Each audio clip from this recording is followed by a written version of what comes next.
Alright, here we are, game one of this Perfect World Masters North America Qualifier final between Complexity Gaming and Digital Chaos. Well, let's get right on into this draft. Digital Chaos, they ban out the Nature's Prophet as well as the Wisp, while picking up Jakiro and Night Stalker. Complexity Gaming, they've banned out Veno, Lich, as well as that Meepo, while picking up the Rubik and the Bloodseeker. So, been solo the last two series, but this time around, joined by my friend Franz. How you doing, Franz, and what do you think of this draft so far? Pretty good, you know. And DC, I think they're a team known for sort of playing these timing-based lineups, and so Jakiro and Night Stalker really fits their kind of play style because Jakiro, he's really good in the early game for just enforcing the lane. You know, he's really hard as a support to knock out, so he trades hits fairly well. He's fairly good at zoning out offlaners and potential aggressive dual lanes.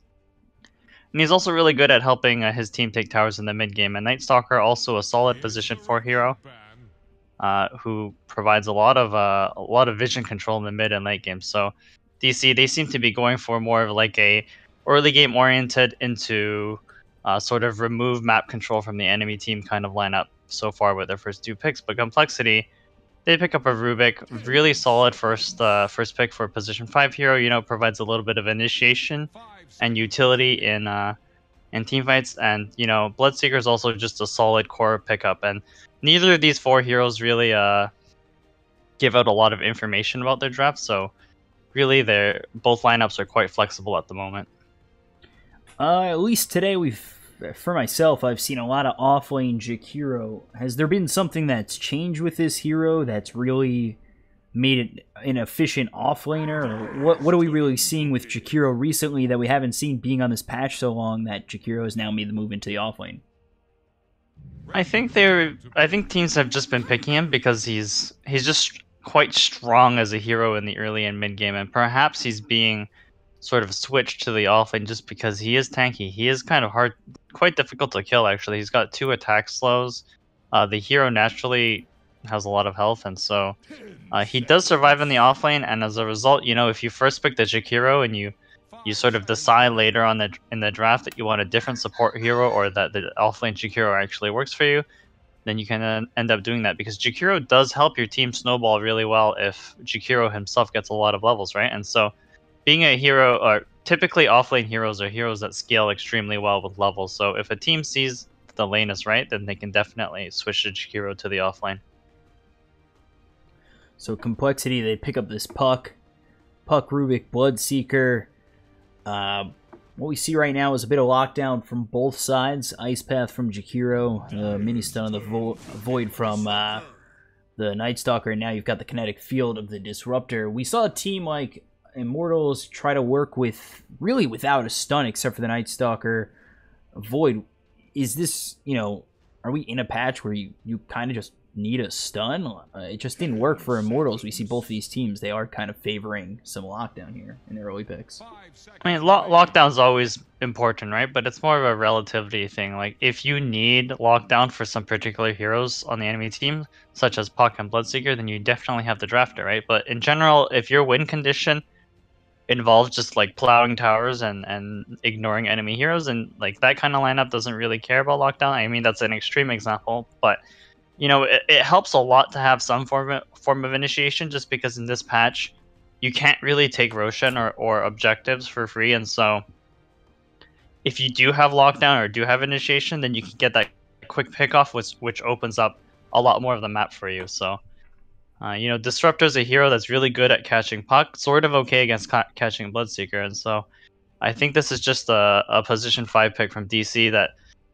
helps them deal with the Bloodseeker and Puck, but doesn't give out a lot of information about their draft because so far Complexity hasn't done that either. So you really don't want to be the team that gets counterpicked in the second and last phase. So Jakiro, Night Stalker, Disruptor, Puck, Bloodseeker, Rubik. Could still be an offlane Puck, and we'll have more of a picture of that with Complexity's next pick. Is they go with the Chen, even you know, another hero that can provide that lockdown and that stability in fights with Hand of God. It feels like Complexity has sort of evolved into this team that loves to do timing pushes and loves to pick heroes or they've started to understand that they have to pick heroes like Puck and Bloodseeker that can push out waves and defend towers easily, so that they can build up the time in order to get their items for like a Chen lineup. Well, I guess Chen kind of comes online a little bit earlier, but I think Complexity has come to appreciate lineups that are able to sort of do these pushes at certain parts in the game, and Chen's one of those heroes that he does his pushing quite early, right, from like the level 3, 4, 5 mark. But DC, they pick an Ember Spirit, which is a hero that fights really well into Complexity Gaming's lineup, since they don't really have enough lockdown for the Ember Spirit on the Complexity lineup, and also Ember Spirit I think has a favorable matchup against Puck just because that Searing Chains does so much to him. So what are you thinking in terms of last picks for these teams that kind of work well with what they've got? I think DC's missing a carry, and right now you have Ember Spirit, who is a hero that is really strong from level 7 onwards. And so DC have one of two routes. Either they can pick a carry that sort of complements that, so another carry like Clinks or Weaver that I think Mason really likes to play, or even Necrophos, which is still in the pool, to sort of help this Ember Spirit in the mid game to sort of solidify a map control advantage for Digital Chaos. Or they can pick a hero like Anti-Mage or Sven that scales extremely well into the late game, and then the Ember Spirit becomes the hero that makes space for DC. But for Complexity, I think this Puck could be offlane, but so either they need a mid or an offlaner, and I think that's just a preference thing for them. But definitely, they should pick a hero that helps them deal with the Ember Spirit and this potential carry pick. So about coming into this DC last pick, they ban out the Beastmaster. See what they do with this Ember Disruptor, Night Stalker, Jakiro. Big fan of seeing Jakiro working into his way into a core role. The thing about Jakiro to me, Jakiro seems like a hit or miss hero to me. If you don't break even in the early game at minimum, then this hero has trouble catching up because he doesn't farm quickly. He doesn't really skill, or generally he doesn't skill Ice Path until later in the game, and so he's not good at like creating pickoffs either. He's sort of just this hero that moves around with your team, helps take towers, and helps push out lanes. I mean, he does that extremely well though. Bristleback comes out for the side of Digital Chaos as something we haven't seen at all today, something I haven't seen in quite some time, and now with this Bristleback, they've got this tanky Bristleback that can really spray down some of these heroes on Complexity and make it a little bit easier for the rest of his team to want to go in. Yeah, it gives DC a frontliner, but also I think maybe DC sensed an opening in Complexity's lineup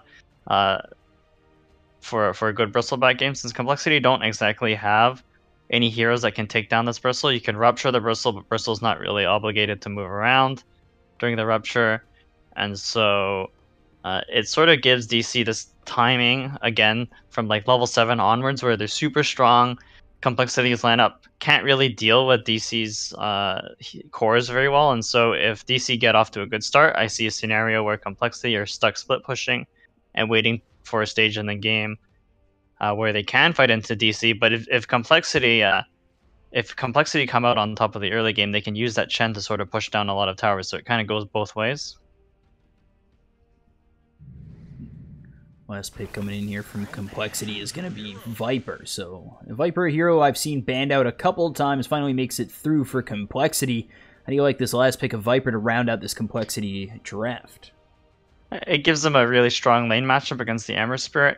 It also gives them a hero that can help them push, right? Because Viper plus Chen, a pretty potent combo for hitting towers safely. And so, the only problem I have for Complexity's lineup is it feels like they lack the mobility to sort of deal with Bristleback and Ember Spirit. Again, I think the only two lockdown spells they have is Rubik and Puck, unless you count Chen spells. So it should be a pretty good game for Abed and Mason. However, if Complexity managed to get ahead in the early game, I think that they will have a much easier time pushing than the DC lineup. So you've got Mason on this Bristleback, Abed on the Ember Spirit Moomiander playing the Disruptor, Bulba on that Roaming Night Stalker, and MSS on the Jakiro. Limp playing the Viper for the side of Complexity with Z-Freak on that Chen. Moo in the offlane, Puck. Chessie playing the Bloodseeker. And finally, we're going to have coL on the Rubik.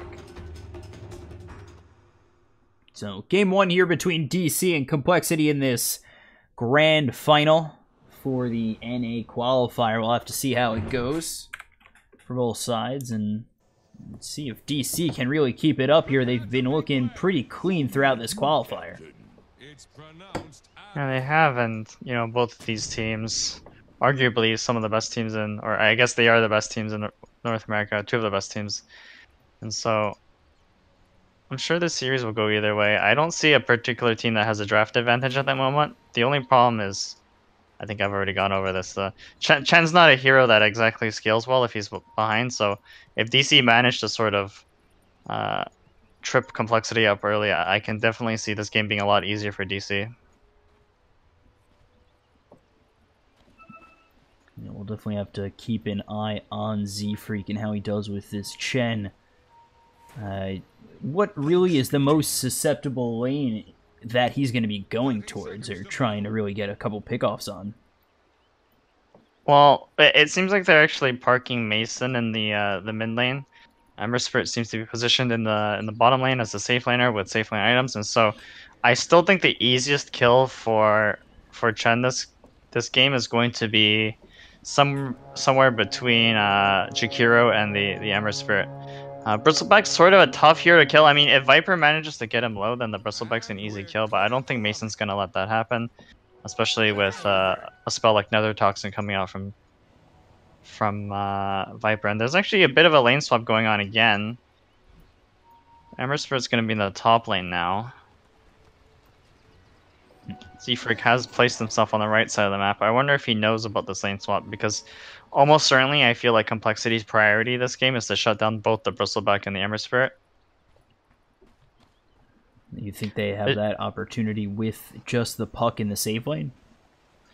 I mean, the Puck has to do a lot of damage to this Ember Spirit. Perhaps the easiest kill on the map is going to be this Bristleback, now that the Ember Spirit's on the top half of the map and Z-Freak starting on the right side.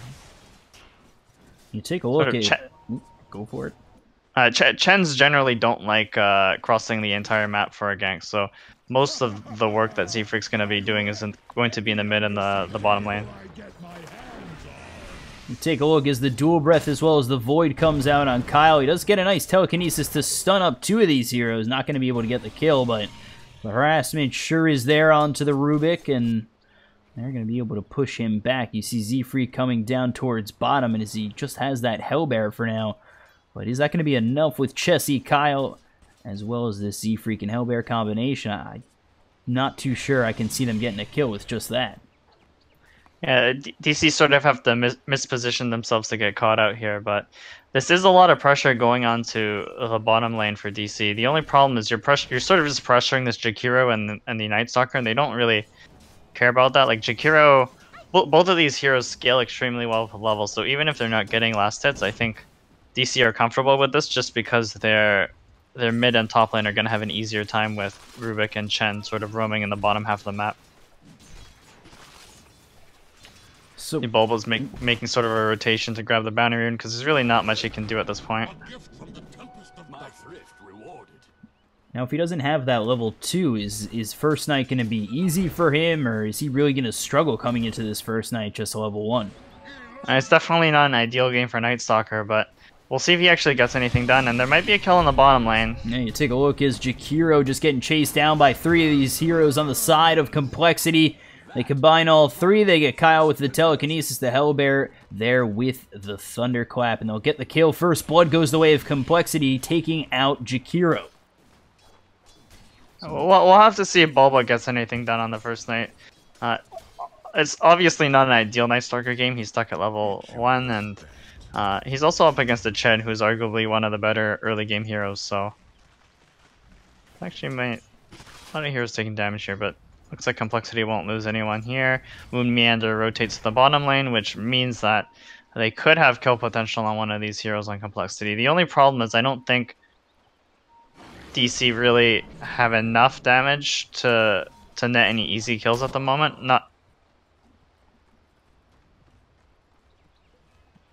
At least not until they start getting levels. Yeah, so already we see a 1,000 net worth lead here for the side of Complexity, and they did spot out that rotation of Moomiander with the Hellbear coming through from Z-Freak. So not too aggressive is going to be the side of Complexity. But we do take a look over towards this Chen as he's making his way towards the top of this jungle. Maybe looking to grab something good and move over towards taking out this Ember Spirit top.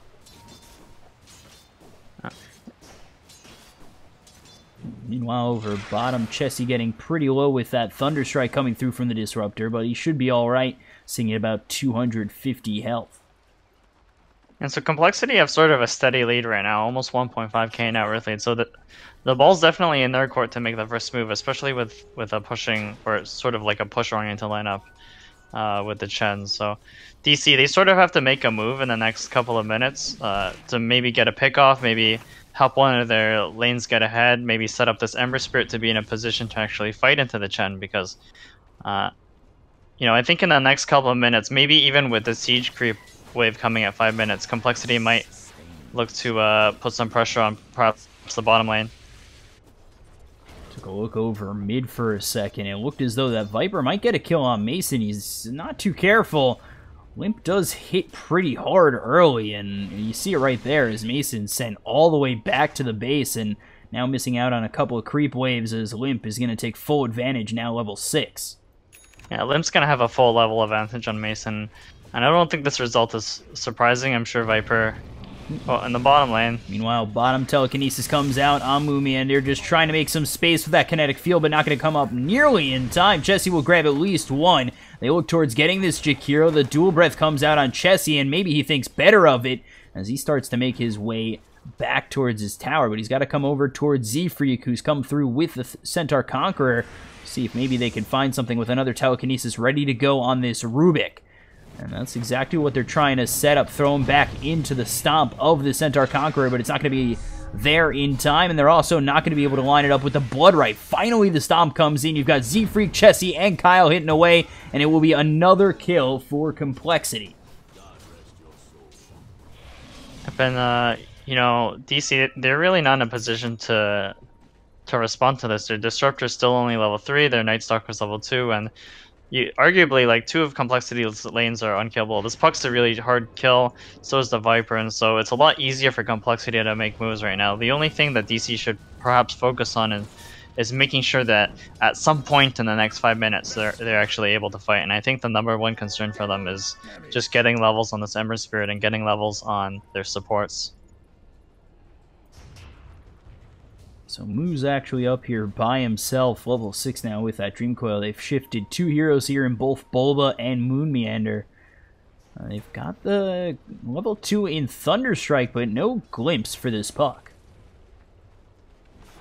No glimpse and no silence from the Night Stalker, so sort of a tough kill. I think the only way they make it happen is if they make Moo expend the orb, and then they somehow sort of catch him in a weird position where all 3 heroes can deal damage to him. And actually, that's the orb, so...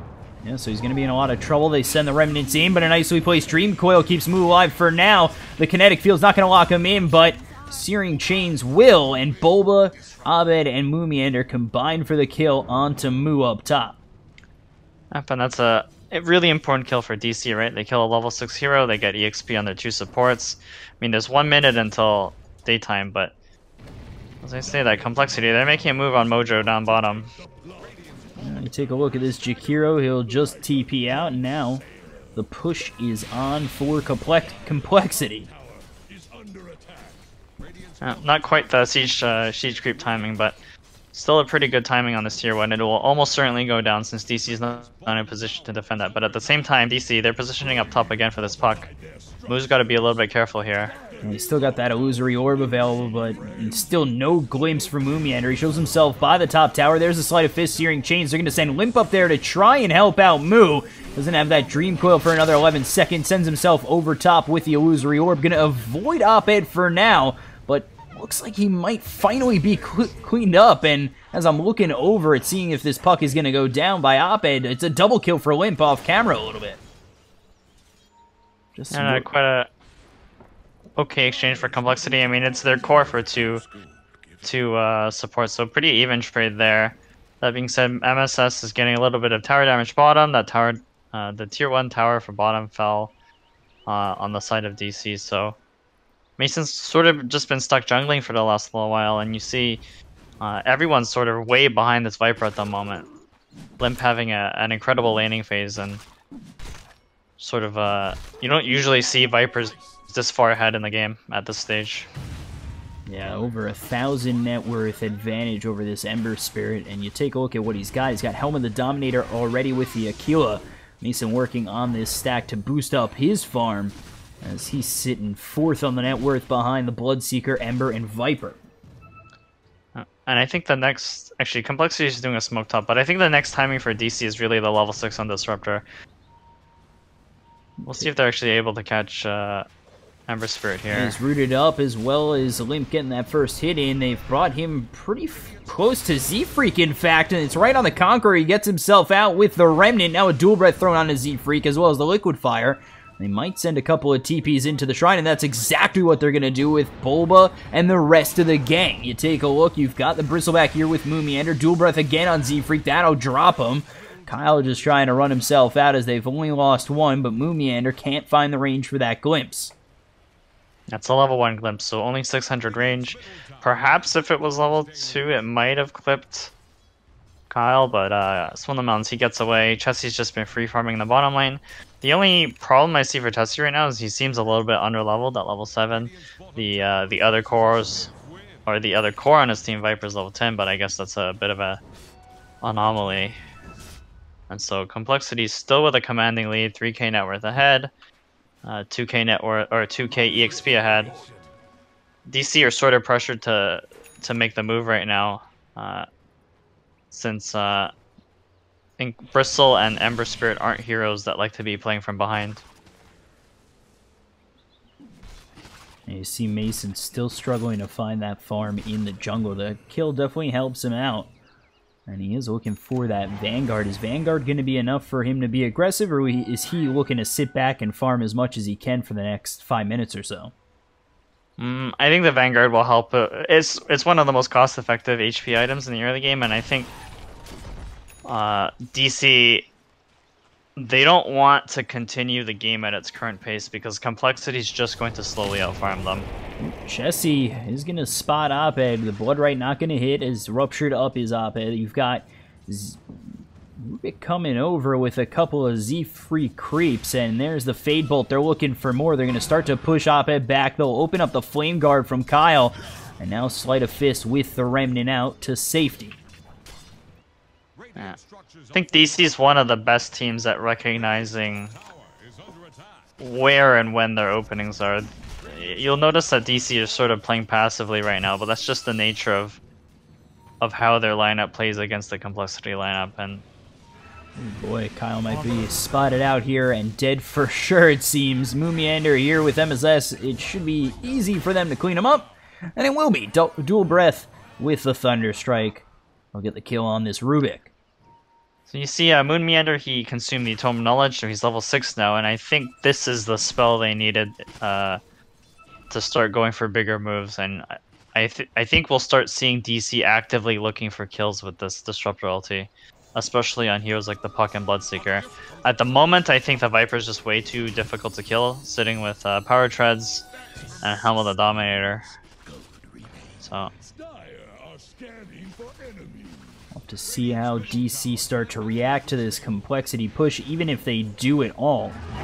And it will just be the Macro Pyre laid on top of this creep wave, but does that really do enough to deter them? I mean, it really doesn't, especially with Helm of Dominator creep available to tank the tower. This tier 1 will surely fall, but DC, they're just trying to get as much out of the map as possible. They're farming up top and bottom with their heroes. I don't think... I don't believe DC will want to go for a fight when Complexity are grouped up, just because they're so far behind on net worth and because that Viper is so far ahead. So I think DC will continue with sort of a split the map, get as much farm as possible, and then constantly look for openings, because the only way they get themselves back into this game, or rather the only way they get their cores in a position to win this game, is if they go for kills at some point. they're not going to be able to win this game by just farming, and I think they know that. So they're smoking 2 of their heroes up top, with Bulba sort of being the bait.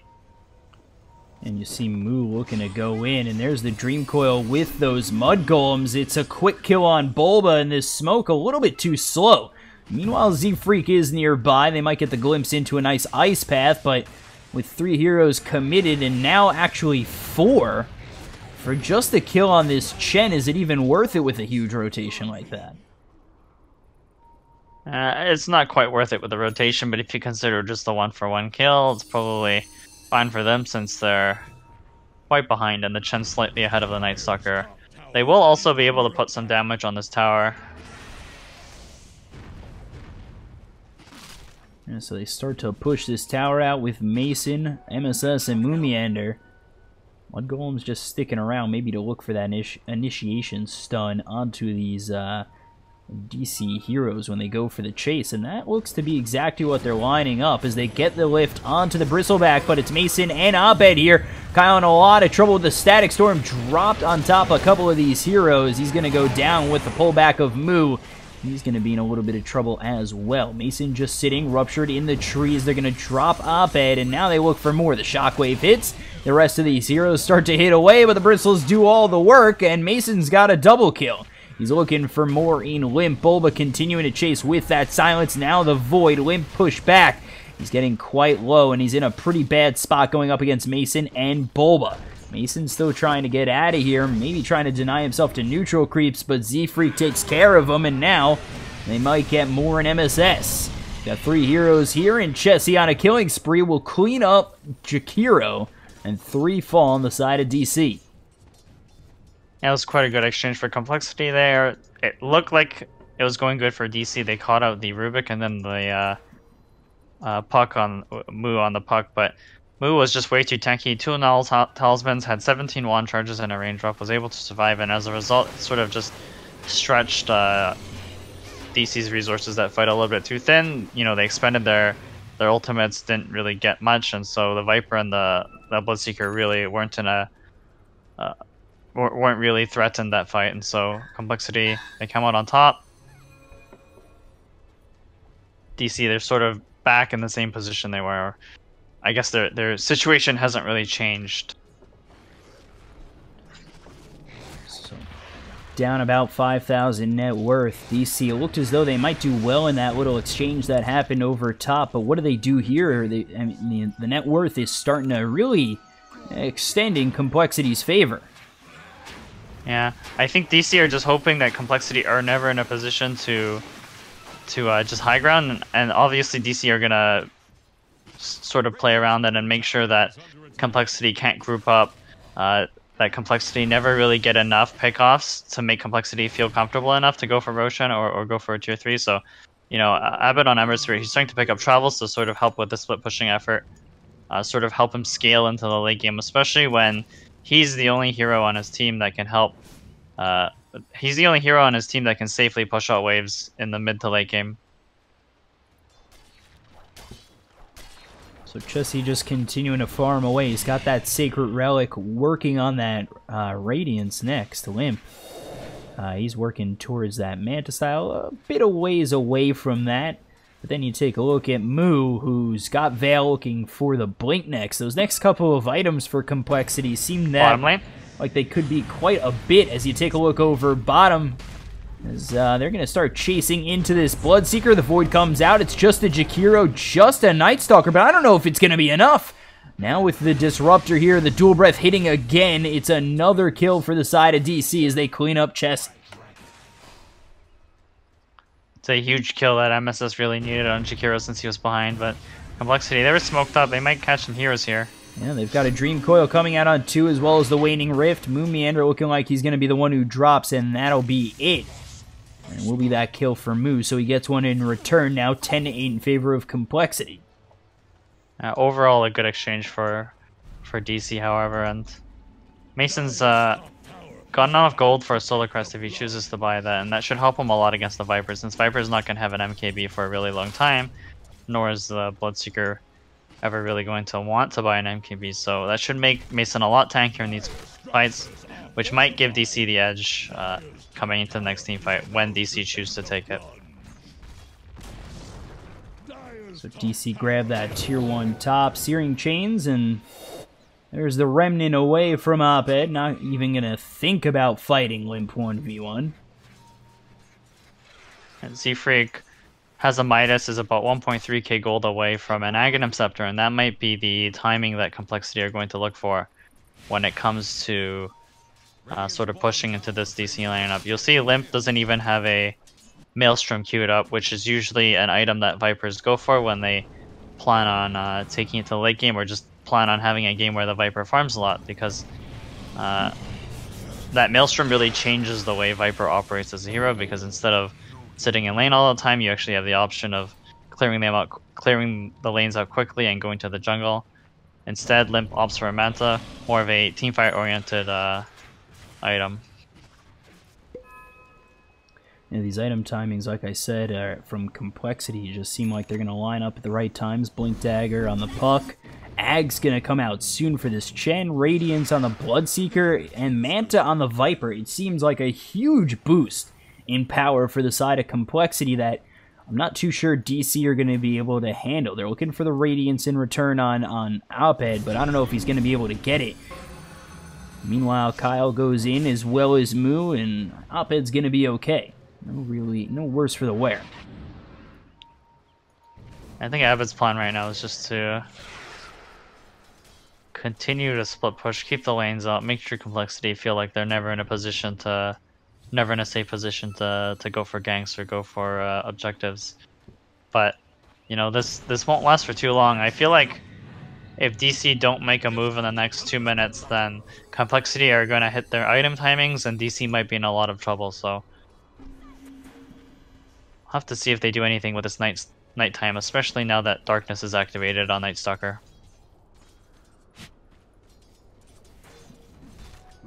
So Mason continuing to push up top, has himself that Medallion and the Vanguard with quite a bit of cash saved up for him now with that Boots of Travel. But Chessie, he's picked up this Radiance, and he'll be able to start to clean up these creep waves pretty quickly.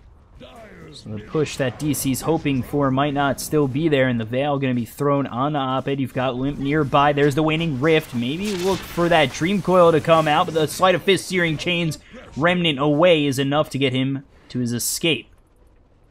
You can sort of see the lack of lockdown on Complexity kicking in there. I mean, that it was sort of a hard gank just because it was 2 heroes, but you know, if they had another hero like a Spirit Breaker, Earth Spirit, or Earth Shaker, then that certainly would have been an easy kill with an additional stun. But unfortunately for Complexity, Abed gets away, and he actually might just break their smoke here.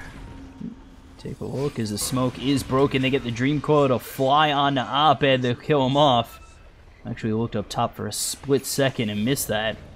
He gets dropped by 4 heroes on Complexity, and with no Ember Spirit on the board, they're going to look towards taking the first Roche of the game. Yeah, and with this Roche, you know, the game is certainly in Complexity's hands. They'll be able to either get a tier 3 or at least eliminate all of DC's tier 2s from the map. So should put Complexity in a winning position. Mason opted for Boots of Travels, which is not exactly a teamfight item, so you know, you can consider that Bristleback sort of 2k net worth behind for the next couple of fights with an item that doesn't exactly help him repel the push coming from Complexity. So I think, if anything, the Travels is going to help his team split push, but you know, it's hard to say how much split pushing will do, since Complexity will probably look to reset and start grouping up soon. So Op-Ed nearby with this Invis rune. You gotta think that you see yourself burning down with this little bit of damage, but now he comes out Searing Chains and he'll go all the way out. Yeah. You can see DC's not even bothering to group up right now. They're just trying to get as much out of the map as possible before this Complexity lineup decides to group up. Instead of going in Radiance, Abed seems to have switched his quick buy to a Maelstrom, which should help him a little bit more in the next few engagements. Help him earlier, rather. Take a look over mid as the Searing Chains come out on Limp. Walking away is Op-Ed. He's actually just going to TP out. Top lane. Luckily enough for him, there was nobody else there. You take a look up top. Moo's going to have himself a 3-man Dream Coil. Let's see if he can get himself out of this one. There's the phase shift, and Mason, MSS, and Bulba just slap him down and get themselves an easy kill. Certainly a really good kill from DC, and again, the timing coming out, you know, they wait for Moo to expend his orb, and then they go right in while that spell's on cooldown, and they manage to net themselves a pretty important kill. But, you know, Complexity still almost 7k net worth ahead, almost 6k net worth, or almost 6k EXP ahead, so definitely. Take a look over top. They're trying to go in on a couple of these heroes. They've seemed to have spotted Moomiander. He's already taken out of this game. They look towards maybe getting Mason, but this is remnants from coL being used, and Mason will be able to TP out. Quick kill there onto the Disruptor. Yeah. And so far, DC's been doing a really good job of pulling Complexity all over the map. I mean, they do get a Disruptor kill, but, you know, the Disruptor's almost back up, and that was like 2 or 3 heroes rotating top, and actually Swollen Melons might go down up here. Take a look. coL getting into a little bit of trouble. Uses the telekinesis to try and get away from Op-Ed, but the burn here from the Flame Guard as well as the Searing Chains. He's not going to be able to handle all that burn damage coming out here from Op-Ed, and this Ember Spirit will end up getting the kill, but that comes at the cost of losing your tier 2 over mid. And so there's two. Before this push, there's 2 big item timings coming out from DC right now. They almost have a VKB on Mason. Thrown onto Chessie as well as the Ice Path. But it doesn't seem like they have anything to really follow it up. Complexity just looking to slow siege this. They have the Ags out on the Chen. And in fact, they actually decide to just retreat off that mid lane push.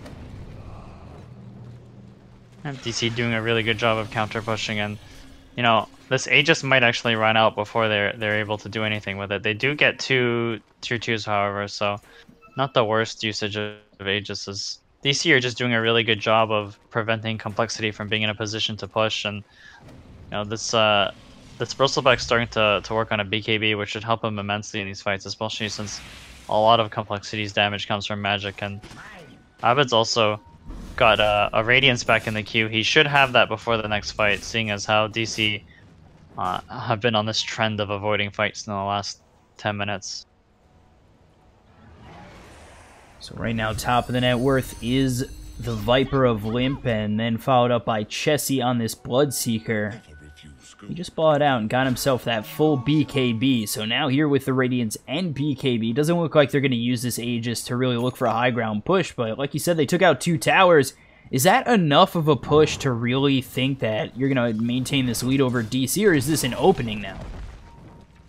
Well, I think Complexity, realistically, it's difficult for them to push without the Aegis, and I think the Aegis is gonna run out soon, so if Complexity don't do anything with this first Aegis, then they'll have to wait for the second Aegis before being able to actually high ground safely, assuming that all of the heroes on DC are alive.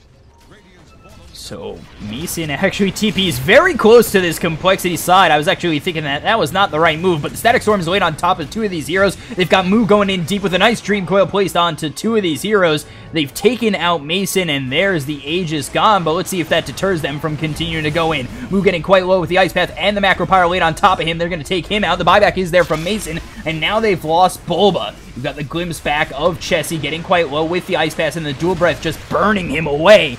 And he might be in a little bit of trouble and will end up dropping a Moomiander. So they've taken out 2. They force the buyback of Mason. Limp hits away at Moomiander, who's in a lot of trouble. But overall, they do hold this tier 3 for now.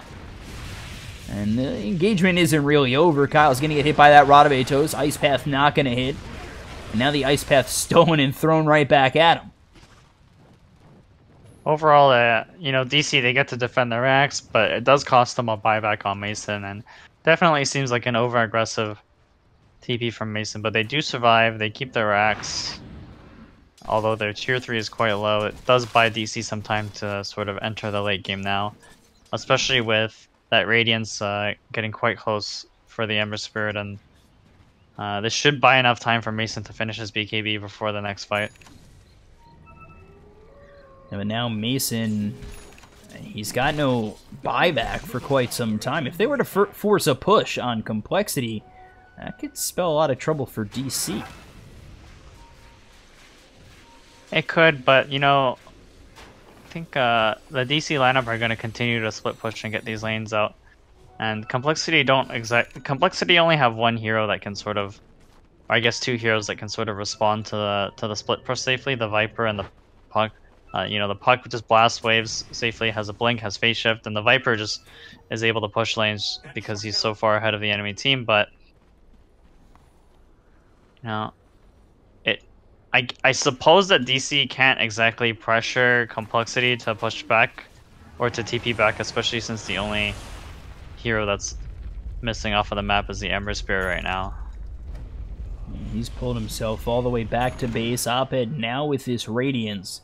And Blink picked up here for coL. So we'll have to see how he does with that. Rubik now having the Blink Dagger. He's stolen a couple of pretty important spells so far. The Ice Path didn't hit over bottom, but I'm pretty sure he had landed a couple earlier in that fight, which really extended the fight between these two teams. Ice Path comes through onto Limp. He might be in a little bit of trouble, forced to use that Manta style. And now they're looking to re-engage slowly but surely on the side of Complexity. Again, you see that Ice Path get thrown forward by coL, and if it locks somebody up on DC, we could see Complexity really look to jump in. And I think this time DC are going to position themselves a lot better. I mean, I suppose Mason probably knows that he shouldn't be in the middle of 5 heroes this time. And DC are just going to slowly try to defend their tower one wave at a time. We're finally going to spot. Definitely feels like it feels like Complexity are wasting a lot more time being here unless they get this tier 3. So I think they'll keep trying. Ice Path as well as the Searing Chains are going to hit on Chessie. Ice Path thrown right back. There it is. Finally the tier 3 taken by Limp. And DC, they might in fact look to chase. It looked as though they were going to give it a first thought, and the second thought there was to not go in. But as I say that, they pull back Limp. They get the glimpse into the kinetic field. Coming through is going to be Moo. He's got the Dream Coil coming through onto Disruptor. And that seemingly is it. Both these teams not fully committing to the fight. Yeah, and I forgot to mention that Bulba or Abed did pick up a Zefrix gem, so there's a gem and an Aghanim Scepter and a Night Stalker, which should give some vision advantage to DC. The only thing is DC have to be in a position to deward, and now that they've sort of pushed Complexity off of their tier 3, or I guess the tier 3 fell, it should give some time for Bulba to do some dewarding. Whether or not it'll be enough is a different question, but definitely I think in order for DC, what DC are probably thinking right now is we need to win that next team fight, right? Because if we lose one more team fight, we're pretty much gonna get raxed, maybe even 2 raxes. It seems like this 12,000 net worth deficit is hard to overcome for the side of DC. They are holding pretty well, but of course they lost that tier 3 tower, but it did take Complexity 2 attempts to go in and get that. Yeah, DC's anti-push isn't quite strong enough to deter this Bloodseeker and Viper from hitting the tower, and so if Complexity get this next Roche, that'll put them in a really good position, and if DC don't realize it's happening, then, you know, DC will never be able to set up, especially now that Complexity has placed some pretty good wards around the Roche pit. So they will work on this Roche, take it out very quickly. Aegis back on Chessie, this time Cheese onto Limp. Meanwhile, they'll get the kill on the Disruptor. Moomiander just found completely out of place. Abbott's continuing to split push top, but I don't think it'll be enough. You know, Ember Spirit as a hero, he can kill the waves quite easily, but he can't exactly threaten these buildings the same way that, say, an Anti-Mage or a Lone Druid can, so Complexity feel no obligation to go back, they're gonna push. Yeah, they're going to come in over bottom. You see the Macro Pyre laid down. coL will be the first one to drop. Then they're going to take out MSS. He'll immediately buy back into this game. It's Limp who's now dominating. Sleight of Fist, Searing Chains, and there's the man to purge it off. You take a look as Chessie just trying to find an opening with this Aegis. They've used the BKB on Mason. Now turning around is going to be Chessie. You've got Moo on the back line, silencing up this Jakiro, and there's the Aegis popped. You've got 5 alive for DC. And 4 alive for Complexity as Chessie now pops his BKB and the Blade Mail attacking out Bull, but he's going to drop that gem. Now Moomiander, who's already bought back, is dead. Oped, the next one to drop, and Complexity take out 3. They'll look towards Jakiro, get another one, and he had just bought back as well, so he's dead for over a minute, no buyback. Oped and Mason, the only 2 heroes alive here for the side of DC to really defend this bottom set of racks, and Mason getting hit up quite hard by the side of Complexity and will drop. Oped, he's in the eyes of Complexity next, and with that, it's a full team wipe for Complexity as well as game 1. Perhaps the biggest thing going for Complexity was just that last pick Viper. It forced DC into like a weird laning scenario where it was off lane, and Mason on Bristleback was in the middle end. So really, the Ember Spirit and the Bristleback were never in the positions they wanted to be in to fight, because ideally in a Bristleback and Ember Spirit lineup at level 7 and beyond, you know, you're constantly taking fights, you're actually able to take them. But instead, Complexity, it feels like they had a little bit of an outdraft against DC, and also, you know, they just played the early game a lot better and just rode that lead all the way until the end. Yeah, ride that lead they did with 6-0 on Limp. Chessie 5-2. Everybody having double-digit assists, so always involved was this side of Complexity. Meanwhile, DC falling behind early was the death of them as Complexity continued to push and use that early advantage they did to take this game 1 of this best-of-3 final. Game 2 will be coming up next. Complexity versus Digital Chaos. I'm your caster, BCop, at BCop92. I am joined here by Franz, at HelloFranz on Twitter. Let us know how we're doing. And we'll be back with Game 2 in just a moment. Stay right there.